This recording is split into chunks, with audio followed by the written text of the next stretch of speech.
Chapter पढ़ना है, chapter second, जिसका नाम है the parts of sentence. The parts of sentence. अभी इसके पहले हम लोग पढ़ रहे थे सेंटेंस, ठीक है, और सेंटेंस के प्रकार। अभी हम पढ़ने जा रहे हैं पार्ट्स ऑफ सेंटेंस, ठीक है।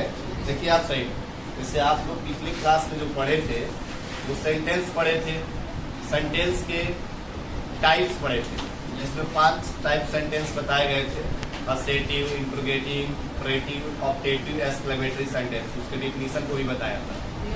तो कोई टाइप्स पूछता है, ठीक है, या सेंटेंस का प्रकार पूछता है, या काइंड्स पूछता है, तो 5 बताना है जो मैं पढ़ा दिया हूँ, जो अभी बताया हूँ। Assertive, interrogative, imperative, optative, exclamatory, ये काइंड्स और टाइप्स होते हैं।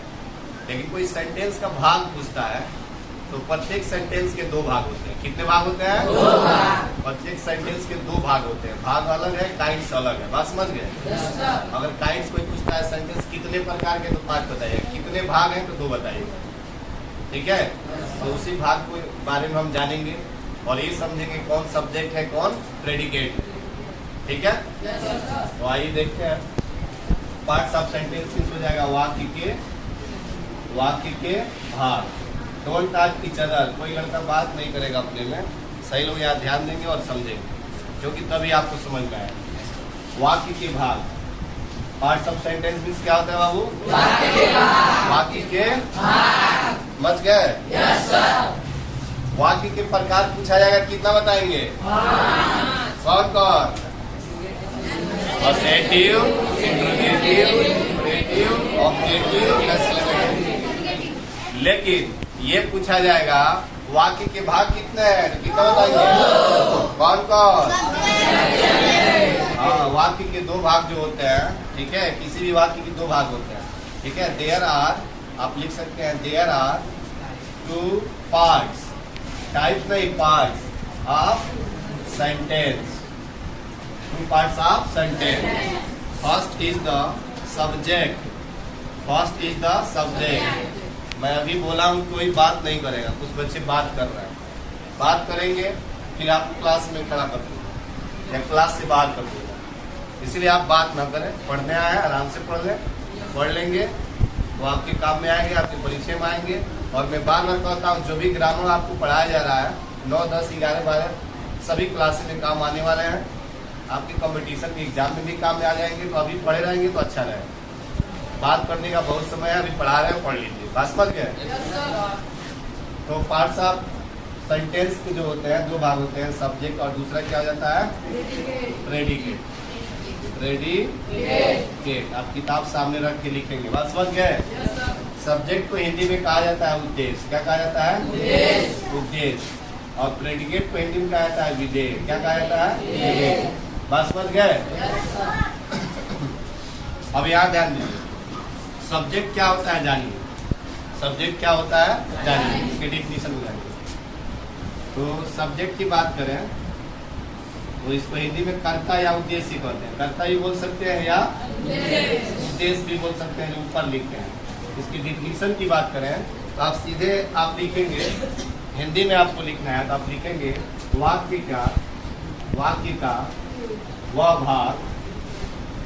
अभी आप हिंदी में ही पढ़ेंगे, ठीक है। वाक्य का वह भाग जिसके बारे में,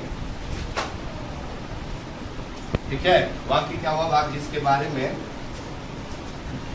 कुछ कहा जाए जिसे सब्जेक्ट कहते हैं, उसे सब्जेक्ट कहते हैं, ठीक है। वाक्य का वो भाग जिसके बारे में कुछ कहा जाए उसे सब्जेक्ट कहते हैं, ठीक है। तो द सेंटेंस विच पार्ट से something about is called subject. बात समझ गए? यानी वाक्य का वह भाग जिसके बारे में हम कुछ बात कर दें उसे हम कहते हैं सब्जेक्ट। बात समझ गए? जैसे आप देखेंगे एग्जाम्पल के माध्यम से यहाँ समझेंगे, ठीक है। पहला example, Ramesh is writing a letter. Ramesh is writing a letter. Ramesh एक पत्र लिख रहा है, ठीक है। तो ये बात हम किसके बारे में कर रहे हैं? किसके बारे में? रमेश के बारे में। बात रमेश के बारे में किया जा रहा है ना। तो मैं बात जब रमेश के बारे में कर रहा हूँ, इस सेंटेंस में बात रमेश के बारे में किया गया है, तो अगर पूछा जाए सब्जेक्ट कौन है, तो क्या हो जाएगा? रमेश। जिसके बारे में हो जाएगा बात, वो क्या हो जाएगा? सब्जेक्ट। वो क्या हो जाएगा? सब्जेक्ट। और जो बाकी हिस्से बचे रहेंगे वो क्या हो जाएंगे? प्रेडिकेट। क्या हो जाएंगे? कोई दिक्कत? अब देखिए और भी आप एग्जाम्पल समझिए, जैसे Delhi is the capital of India.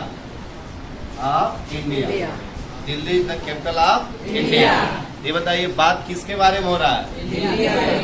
किसके बारे में? क्या देखिए यहाँ पे थोड़ा सा आप इसको सही कर लीजिए। हो गया ना। तो Delhi is the capital of India. जो दिल्ली है वो भारत की राजधानी है। भारत की राजधानी है। हम किसके बारे में बात किए हैं? ये शब्द क्या हो जाएगा? सब्जेक्ट। क्या हो जाएगा? सब्जेक्ट। बात समझ गए? और भी एग्जाम्पल देखिए, क्योंकि एक दो एग्जाम्पल से आपका क्लियर नहीं होने वाला है सब्जेक्ट, और भी हम क्लियर करा रहे हैं सब्जेक्ट के बारे में। देखिए दूसरा, अगर नेक्स्ट एग्जाम्पल की बात करें, नेक्स्ट एग्जाम्पल तो आप लिख रहे हैं old man is walking. Old man is walking. क्या लिखा हो? Old man is walking. एक बूढ़ा आदमी टहल रहा है। तो किसके बारे में बात हुआ है? किसके बारे में? नहीं, एक बूढ़ा आदमी के बारे में। किसके बारे में? एक बूढ़ा आदमी। तो एन यहाँ होगा, एन होगा। क्या होगा? An old woman, sorry an old man के बारे में बात हुआ है। एन ओल्ड मैन के बारे में। तो जब एक बूढ़ा आदमी के बारे में बात हुआ है, बात समझ गए? तो पूरी बात है, चाहे एक शब्द में हो, चाहे दो शब्द में हो, चाहे तीन शब्द में हो, चाहे चार शब्द में हो, चाहे जितना ही बड़ा है, जिसके बारे में बात होगा वो पूरी बातें, सभी शब्द क्या हो जाएंगे? सब्जेक्ट हो जाएंगे। तो अभी मैं बात करूं what is subject in this sentence, तब आप क्या कहेंगे? टेल मी, बताइए, मुझे बताइए क्या कहेंगे? एक बूढ़ा आदमी जो है सब्जेक्ट है। आप क्या कहेंगे? एक बूढ़ा आदमी सब्जेक्ट है। अंग्रेजी में बोलेंगे an old man is the subject of this sentence. पूछेंगे what is subject in this sentence, तो आप बोलेंगे an old man of this sentence. क्यों? क्योंकि इसी के बारे में हम लोग बात कर रहे हैं। और आपको सब्जेक्ट जानना होगा। इस सब्जेक्ट का पता कैसे लगाए? How to recognize of the subject in the sentence? Then you ask a question. Put the word who in English. who में आप क्या करेंगे? आप अंग्रेजी में क्या कहेंगे? who शब्द को रखेंगे किससे पहले? वर्ब से पहले। किससे पहले? क्रिया से पहले। बात समझ रहे हैं? समझ रहे बाबू? तो क्रिया से पहले आप रखेंगे who शब्द को, और हिंदी बात में कौन शब्द। तो यहाँ आप नोट में आप लिख सकते हैं सब्जेक्ट का पता लगाने के लिए, पता लगाने के लिए क्रिया, क्रियानी वर्ब जो सब काम करता है। वर्ब के पहले अंग्रेजी में बोले तो हु, और हिंदी में बोले तो कौन शब्द रख कर या लगाकर, प्रश्न करते हैं। प्रश्न करते हैं। कोई लड़का बात कर रहा है, अभी भी कोई लड़का बात कर रहा है, इधर कर क्यों देख रहे हो यार? बार बार कहते हैं यार ध्यान दो, जब ध्यान नहीं दोगे कैसे समझोगे? देखिए, तो क्रिया से पहले हमको क्या करना है? क्रिया से पहले क्या करना है? क्रिया से पहले हमको कौन शब्द रख के प्रश्न करना है। ठीक है, प्रश्न करते हैं जो आंसर में यानी उत्तर में प्राप्त होता है। बात समझ गए? प्राप्त होता है उसे उसे ही सब्जेक्ट कहते हैं, सब्जेक्ट कहते हैं। ठीक है, तो आप प्रश्न करिएगा, क्रिया से पहले लगाइएगा कौन, आप हिंदी निकालिएगा और क्रिया से पहले कौन लगाइएगा, आपको पता चल जाएगा सब्जेक्ट कौन है। बात समझ गए? जैसे इसी में देखिए, N old man is walking, एक बूढ़ा आदमी टहल रहा है, तो अभी पूछेंगे क्रिया कौन इसमें, टहलना। क्रिया कौन है? तो टहलना से पहले टहलना से पहले आपको क्या रखना है? कौन रखना है ना? तो क्या जाएगा? कौन टहल रहा है, क्या जाएगा? कौन टहल रहा है। तो जवाब में क्या मिलेगा? एक बूढ़ा आदमी। जवाब में क्या मिलेगा? तो क्या हो जाएगा? सब्जेक्ट हो जाएगा। और जो बच गया वो क्या हो जाएगा? बात समझ गए? सब्जेक्ट को पहचान लेंगे। जैसे इसमें आप लोग बताएंगे कि कौन सब्जेक्ट है। यहाँ पे एक बार हम लिख रहे हैं, आप बताएंगे कौन सब्जेक्ट है। ठीक है,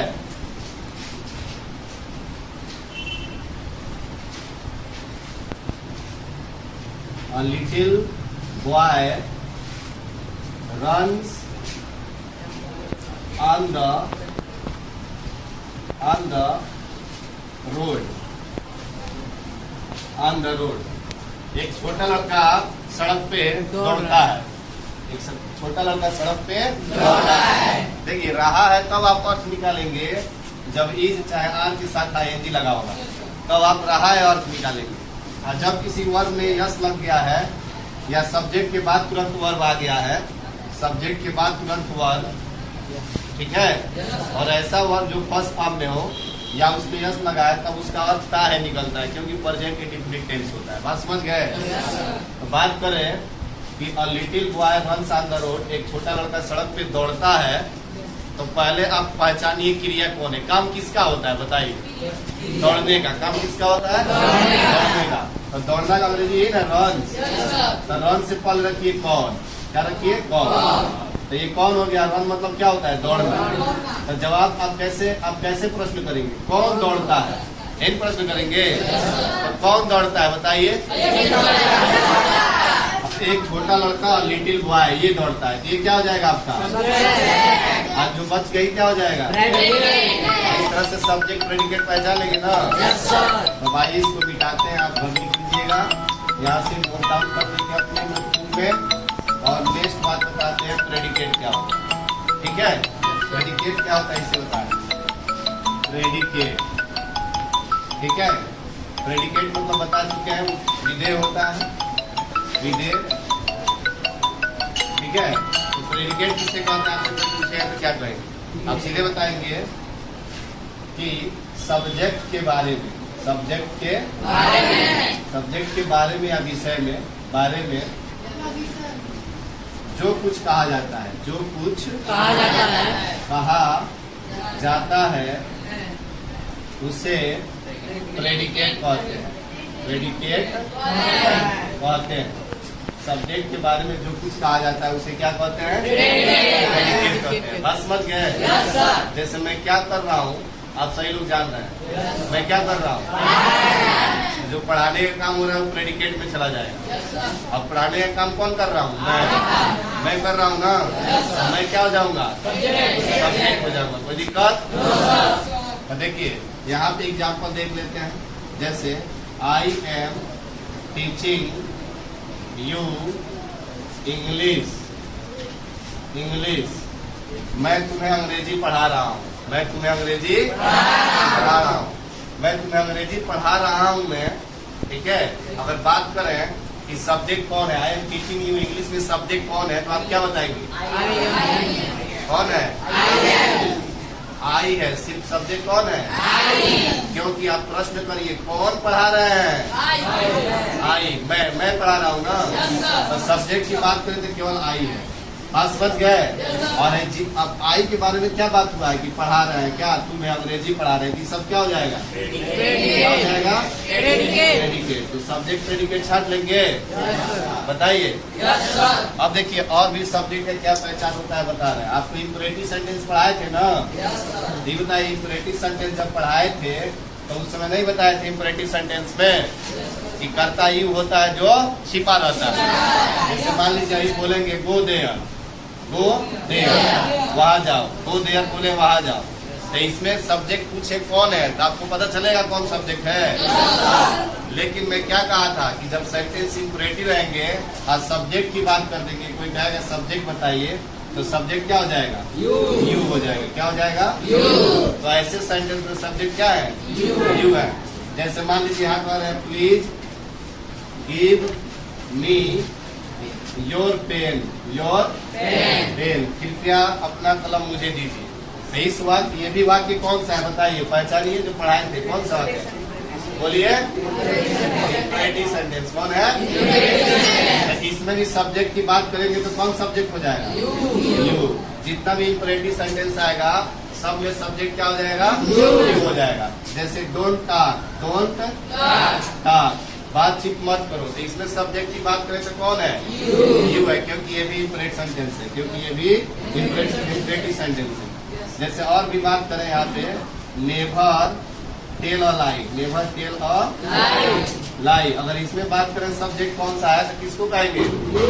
यू को। नेवर को नहीं, यू को। मैं कहा था कि इंपरेटिव सेंटेंस का पहचान नेवर, डोंट, प्लीज, ये सब होता है इंपरेटिव सेंटेंस की पहचान। तो इसमें भी सब्जेक्ट की बात करेंगे तो इसमें भी सब्जेक्ट क्या हो जाएगा?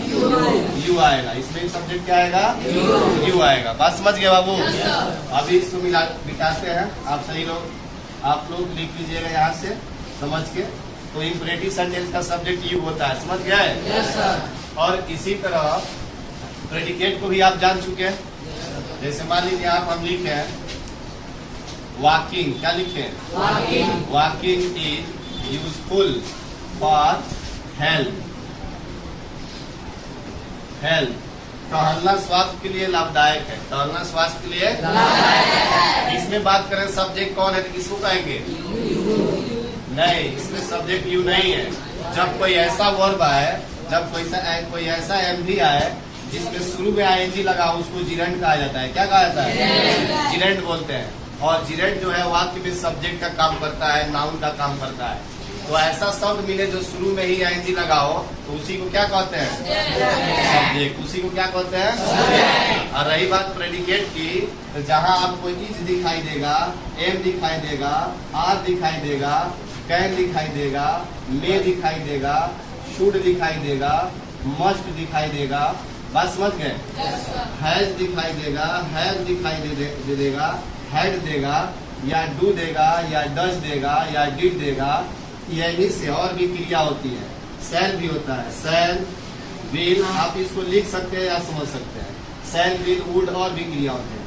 तो ये शब्द जहां से भी दिखाई देंगे, जिधर भी दिखाई देंगे, वहां से लेकर और अंत तक पूरा हो जाएगा प्रेडिकेट। पूरा क्या हो जाएगा? तो अगर हम बात करें इसमें से कौन दिखाई दे रहा है? कोई कौन दिखाई दे रहा है? इज से लेकर और अंतिम तक क्या हो जाएगा? प्रेडिकेट। तो अब तो आप प्रेडिकेट तुरंत पहचान लेंगे, पहचान लेंगे ना? बस इनको याद रखेंगे, जहाँ भी दिखाई देंगे वहां से सब प्रेडिकेट, और जो बच जाएगा वो सब्जेक्ट, जो बच जाएगा वो सब्जेक्ट। बस समझ गए? तो जब भी लिखेंगे आप पहचान लेंगे बस। तो देखिए जिरेंट भी सब्जेक्ट का काम करता है, इसको जिरेंट कहते हैं। एक और देखिए, टू स्पीक, ऐसे नहीं, ये देखिए,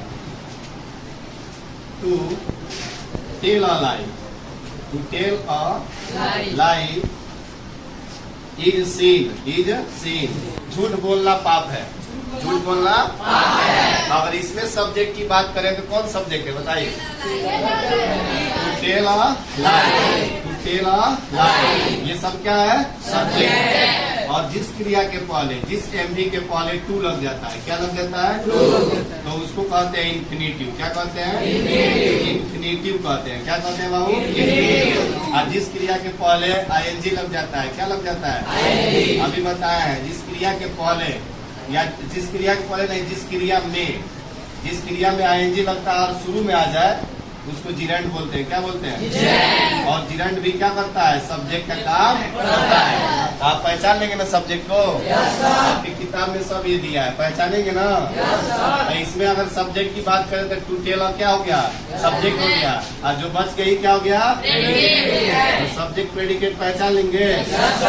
तो देखिए जितना भी सब्जेक्ट प्रेडिकेट पहचानने के तरीके हम बता दिए। देखिए वाक्य में सब्जेक्ट का काम ही भी करता है, सी भी करता है, इट भी करता है, किसी का नेम भी करता है, आई, वी, दे, बात समझ गए, दे, यू, ये सब सब्जेक्ट का काम करते हैं, बात समझ गए। और भी सब्जेक्ट का काम देयर भी करता है, देयर भी आएगा, ये भी क्या करेगा, सब्जेक्ट का काम करेगा। जैसे अभी हम पूछेंगे यहाँ पे कि देयर इज अ किंग, आप पूछे इसमें सब्जेक्ट कौन है, एक राजा है, इसमें सब्जेक्ट कौन है, बोलेंगे ये इंट्रोडक्टरी सब्जेक्ट होते हैं, बात समझ गए। इंट्रोडक्टरी सब्जेक्ट ये देयर होता है और इट होता है। जैसे इसमें पूछेंगे इट इज अ पेन, और देंगे इट इज अ पेन, यह एक कलम है, इसमें सब्जेक्ट कौन है, इट। कौन सब्जेक्ट है, इट। और वैसे आप जहाँ चीज देख जाएंगे सब प्रेडिकेट है, जो बचा वो सब्जेक्ट है ना, सब्जेक्ट प्रेडिकेट पहचान लेंगे। तो कुछ दे रहे हैं आप होमवर्क में करके लाएंगे, बात समझ गए। सब्जेक्ट को पहचान के लाएंगे, कल मैं आप लोगों का काफी देखूंगा और सही लोग जाएंगे वहाँ से लिख लेंगे, पूरा कर लेंगे, सबकी कॉपी चेक किया जाएगा। तो होमवर्क में मैं दे रहा हूँ, आप सभी लोग नोट कर लेंगे, आप ये चैनल के माध्यम से भी नोट कर लेंगे, कोई दिक्कत नहीं है, बात समझ गए। जैसे I am speaking English, subject predicate दोनों छांटना है, बात समझ गए। एक तरफ सब्जेक्ट लिख दीजिएगा प्रेडिकेट और दोनों छांट के लाइएगा, इतना शब्द सब्जेक्ट है और इतना शब्द प्रेडिकेट है। सब्जेक्ट वाला सब्जेक्ट के खाने में, प्रेडिकेट वाला प्रेडिकेट के खाने में, हो जाएगा। अब देखिए दूसरा,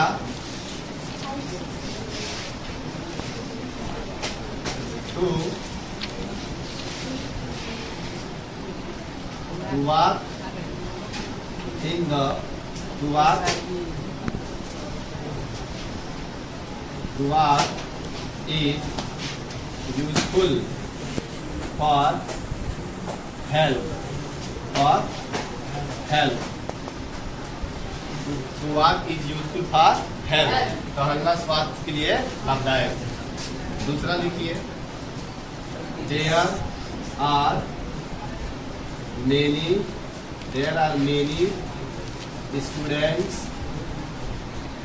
students in the class, ठीक है।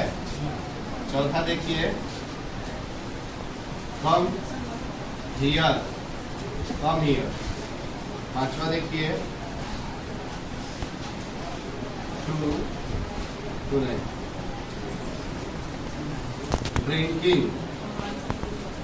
drinking is harmful for health, यानी शराब पीना स्वास्थ्य के लिए हानिकारक। ये 5 हो गए, जिसमें आपको क्या करना है, सब्जेक्ट और प्रेडिकेट छांट के लाना है, और साथ ही में सब्जेक्ट की डिफिनेशन, प्रेडिकेट के डिफिनेशन, उसके एग्जाम्पल जो अभी पहले पढ़ा है वो सब नोट करना है, और ये होमवर्क करके लाना है, ठीक है। बस आज के लिए इतना ही।